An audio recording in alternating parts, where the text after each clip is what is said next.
What's up guys, Keaton847 here, and today's video is a video that I've been waiting to do for a while, and it is the game Earthbound. Now, this is a game that I've never played before. I've played Undertale, which was a phenomenal game and was a success, and people don't know this, or some people do, but I didn't know that Undertale was inspired by Earthbound. And once I knew that, I had to know what it was like to play Earthbound. I was gonna buy it anyway on my 3DS, which I actually did, but I was waiting for the right time to play it. But Nintendo actually announced it for the Nintendo Switch that's be coming on SNES Online, and boom, I started playing Earthbound day one, and oh my goodness, this is actually a pretty decent game. It's not one of my favorite games of all time, but it's still pretty unique. It's uniqueness of taking the trope of different RPGs and making a twist out of it.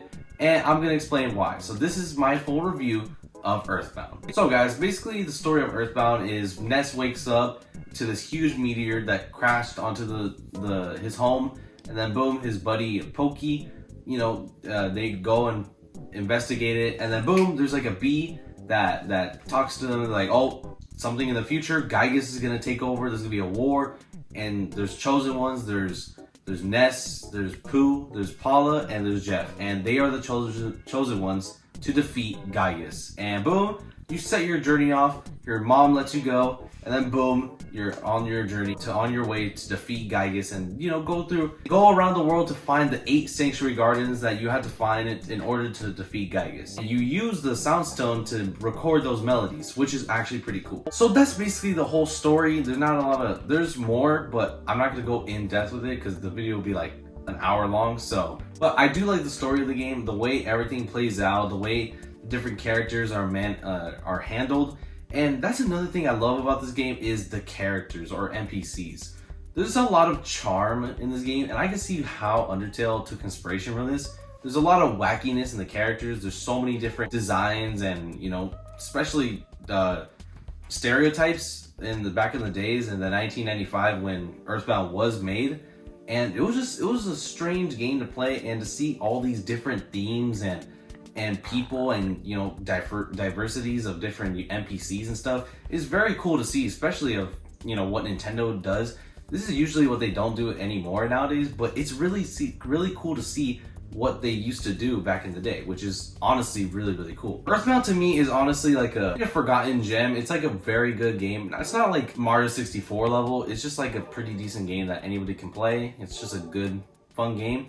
But for me guys, the gameplay didn't really hold up to me because it was hard to understand how to play the game, because unlike other RPGs, you can see your character when you're fighting, but in this game you don't see your character. You just see the icon and your HP and your PP. The way the game works, there's different types of things you can do. You can use items, you can use attacks, you can use many different things, like for your PP, for example, you can use that as like powerful attacks.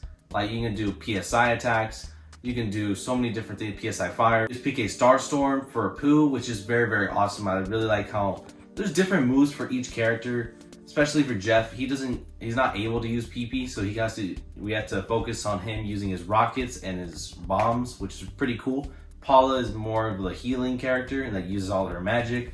So there's different types of ways you can use the characters of your party in the game, which is pretty cool. I like how they're all not the same, they use the same magic.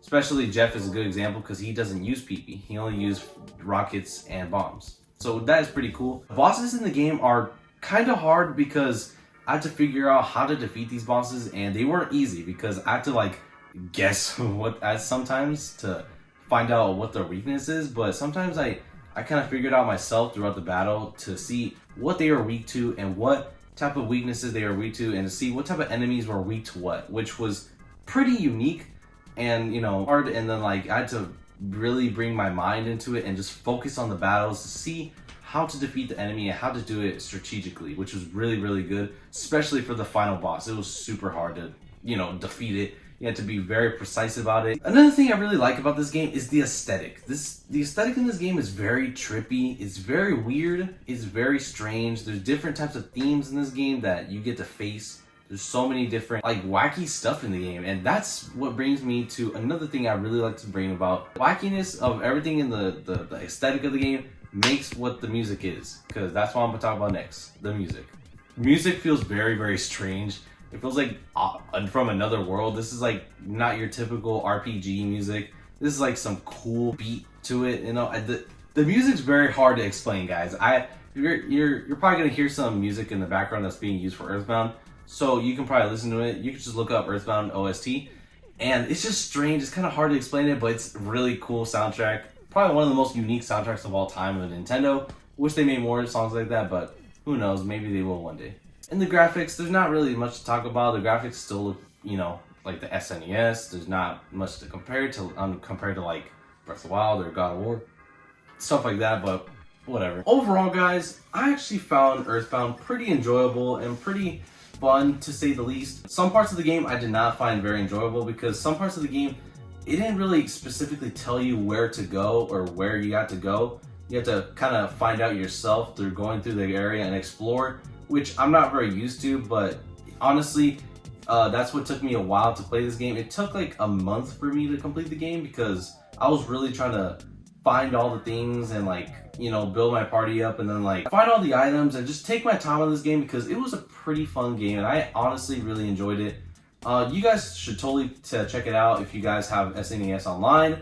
And honestly, guys, Earthbound is one of the most forgotten gems of Nintendo. Easily one of the most coolest and unique games that Nintendo has ever made ever since Mario 64 and stuff like that. You know, pretty game changing, but I can see why it's not a success because the franchise is basically dead nowadays. But I hope it makes a return in the future. So guys, that's all for today.